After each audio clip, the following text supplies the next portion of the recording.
How to update products in bulk. Click on Products. Go to More Actions and click on Import. Click on Update Products. Choose the category and products you wish to update and download the update spreadsheet.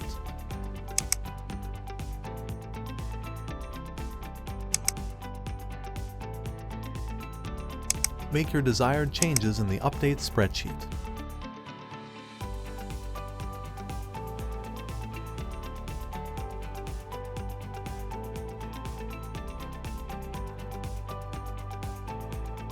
Upload the spreadsheet.